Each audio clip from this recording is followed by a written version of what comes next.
now after group 1A and group 2A moving towards group 3A. The group 3 is also regarded as the boron family, and the reason is same. The first member of the group 3A is boron, therefore it is also regarded as the boron family. As we know that the group number 1 has valence electron 1, group 2 has valence electron 2, so group 3A must have be the valence electron 3. यानी कि इनके valence shell में अगर हम number of electrons देखें तो इनके valence shell में हमें 3 इलेक्ट्रॉन्स मिलेंगे. Valence shell means the last shell. Okay, अच्छा, अब आप अगर देखें कि स्टेबिलिटी के लिए 8 चाहिए होते हैं, तो बजाय इसके कि 5 लें तो ये क्या करेंगे, अपने 3 लूज़ कर देंगे. And they form positive ion, यानी कि अपने ऊपर पॉजिटिव चार्ज ऑब्टेन कर लेंगे क्योंकि ये इलेक्ट्रॉन्स लूज़ कर रहे हैं. जब भी कोई एटम इलेक्ट्रॉन गेन करता है तो उसके ऊपर कौन सा चार्ज आता है, negative charge, which shows that it has excessive of electrons, that इसके पास ज़्यादा इलेक्ट्रॉन्स है, इसने ज़्यादा इलेक्ट्रॉन्स लिए हुए. And wherever if the positive charge is present on any atom और the element, it means it has given electron, यानी कि इसके पास इलेक्ट्रॉन्स की कमी है. पॉजिटिव चार्ज शोज दैट इसके पास इलेक्ट्रॉन्स कम है, इसने इलेक्ट्रॉन दिए हुए. वेयर नेगेटिव चार्ज शोज कि इसके पास ज़्यादा इलेक्ट्रॉन्स है, इसने इलेक्ट्रॉन्स लिए हुए. तो क्योंकि ये इलेक्ट्रॉन्स देते हैं अपने, तो इनके ऊपर कौन सा चार्ज आता है, पॉजिटिव चार्ज आता है. ओके, अच्छा, अब कह रहे हैं कि मैंने बताया कि जिसमें जितनी इलेक्ट्रॉन देने की सलाहियत होती है, हम बोलते हैं कि इतना हाईली रिएक्टिव है, यानी कि उतनी जल्दी रिएक्ट कर लेता है और अपने इलेक्ट्रॉन्स दे देता है. ये कोई भी एटम को देखता है, किसी भी एलिमेंट को देखता है, तो ये फ़ौरन उससे रिएक्शन करता है और अपने इलेक्ट्रॉन्स लूज़ कर लेता है. सही है. अच्छा, अब कह रहे हैं कि ज़ाहिर है इसके तमाम एलिमेंट्स जो होंगे वो हाईली रिएक्टिव होंगे, हाईली इलेक्ट्रोपॉजिटिव होंगे. ठीक है, इलेक्ट्रोपॉजिटिव मतलब जो इलेक्ट्रॉन दे रहा है, इलेक्ट्रोपॉजिटिव मतलब जिसके ऊपर पॉजिटिव चार्ज आ रहा है, और वो तभी आएगा जब वो इलेक्ट्रॉन देगा. ठीक है. अच्छा, आप कह रहे हैं कि सब जो है हाईली इलेक्ट्रोपॉजिटिव है, यानी कि अपने इलेक्ट्रॉन्स दे देंगे सिवाय किसके, बोरॉन के. ठीक है. देखिए, हर चीज़ में एक्सेप्शंस होती हैं. कुछ जैसे कि आपने जब चैप्टर 1 स्टार्ट किया था तो आपने पढ़ा था ऑर्गेनिक कंपाउंड्स क्या होते हैं, वो तमाम कंपाउंड जिनमें कार्बन मौजूद होता है, सिवाय कार्बोनेट्स, बाइकार्बोनेट्स एंड कार्बाइड्स. तो एक्सेप्शंस आपको हर जगह मिलेंगी. तो यहाँ पे सारे जो होते हैं वो हाईली इलेक्ट्रोपॉजिटिव होते हैं सिवाय किसके, बोरॉन के. ये बात आपको याद रखनी होगी, मेमोराइज करनी होगी. एमसीक्यू से भी पूछी जा सकती है कि ग्रुप 3A के सारे एलिमेंट्स जो हैं इलेक्ट्रोपॉजिटिव है, कौन से एलिमेंट के सिवाय कौन से एलिमेंट के. तो आपको उस एलिमेंट का नाम पता होना चाहिए. Which element is not electropositive although it is a part of group 3A, it is boron. अच्छा, अब देखें, अब रीज़न क्या है कि बोरॉन जो है वो इलेक्ट्रोपॉजिटिव नहीं है. The reason is metalloid. Now what are metalloids?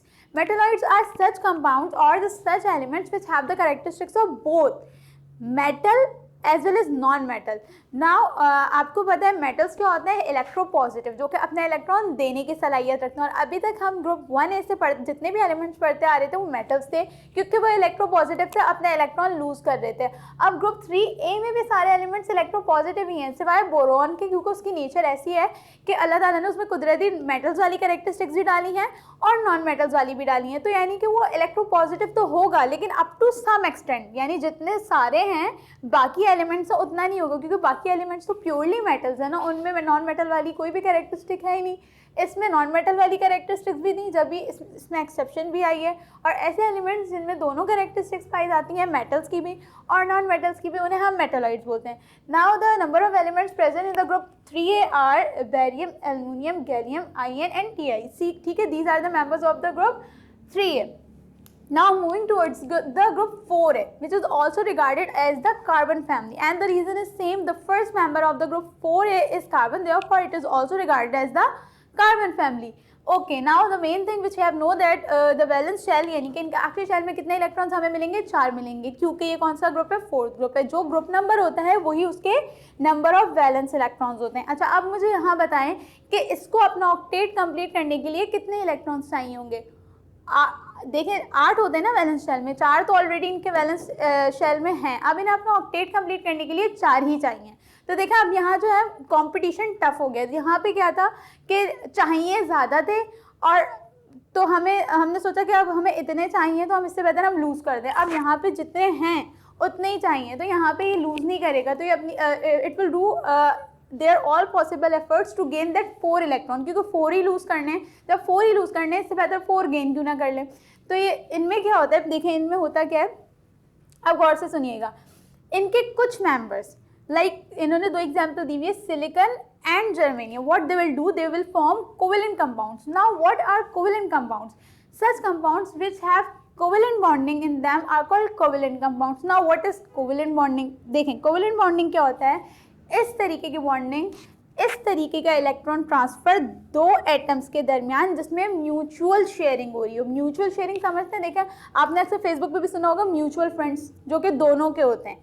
तो म्यूचुअल का मतलब होता है जो दोनों में हो. अब जैसे कि दो एटम्स के दरमियान अगर शेयरिंग हो रही है तो वो म्यूचुअली हो, यानी बराबरी के साथ हो. ऐसा नहीं कि एक एटम को ज़्यादा इलेक्ट्रॉन मिल रहा है या एक को कम मिल रहा है.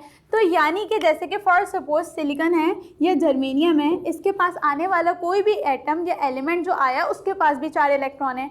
अब उसने सिलिकॉन को बोला कि मुझे 4 इलेक्ट्रॉन दे दो, मुझे 4 इलेक्ट्रॉन की ज़रूरत है, but silicon itself has only 4 electrons. तो उसने भी बोला मुझे भी 4 इलेक्ट्रॉन की ज़रूरत है, तो मुझे अपने 4 इलेक्ट्रॉन दे दो. तो यहाँ पे कंप्लीट ट्रांसफर ऑफ इलेक्ट्रॉन नहीं होगा क्योंकि दोनों नीडी हैं, दोनों को ज़रूरत है.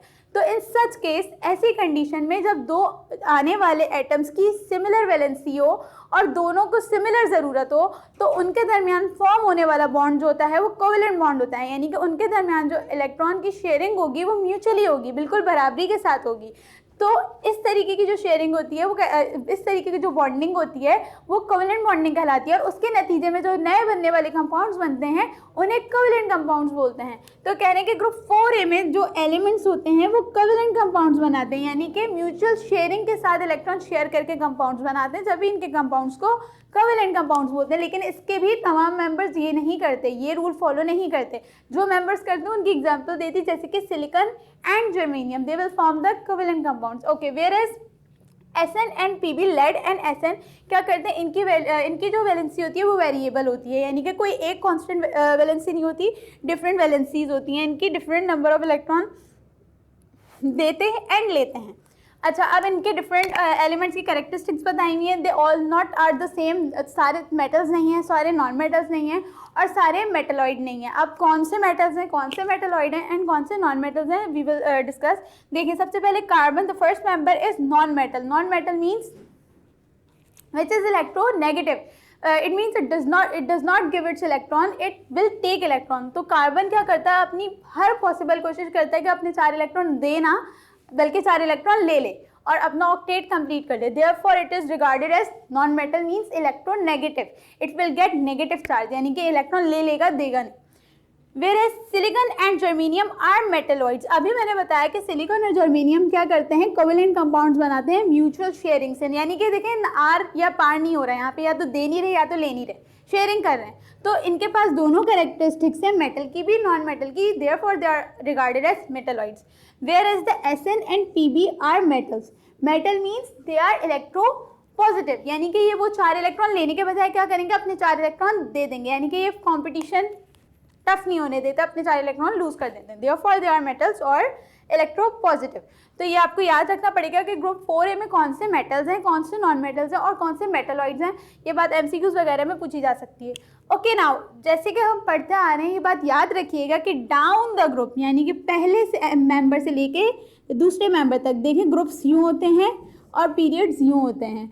तो डाउन द ग्रुप यानी कि पहले ग्रुप के पहले मेंबर से लेके लास्ट मेंबर तक क्या होता है कि नंबर ऑफ शेल्स जो होते हैं वो एटम के इंक्रीज होते हैं. जैसे अगर पहला जो एलिमेंट है, पहला एलिमेंट जो है उसमें 2 शेल हैं, दूसरे में 3 है, फिर तीसरा एलिमेंट जो है उसमें 4 है. तो नंबर ऑफ शेल्स क्या होते हैं, डाउन द ग्रुप एटम के इंक्रीज होते जाते हैं, जिसकी वजह से उसका एटॉमिक रेडाई और आयोनिक रेडाई भी इंक्रीज होता जाता है.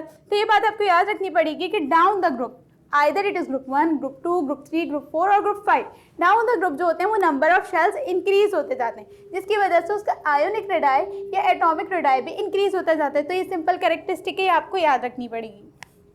अच्छा, इसके अलावा लास्ट बात जो कि मोस्ट इंपॉर्टेंट बात है कि carbon and acid exist in different allotropic forms. Now what are allotropic forms, यानी कि एक ही एलिमेंट की डिफरेंट शक्लें पाई जाए, मुख्तलिफ किस्म पाई जाए एक ही एलिमेंट की.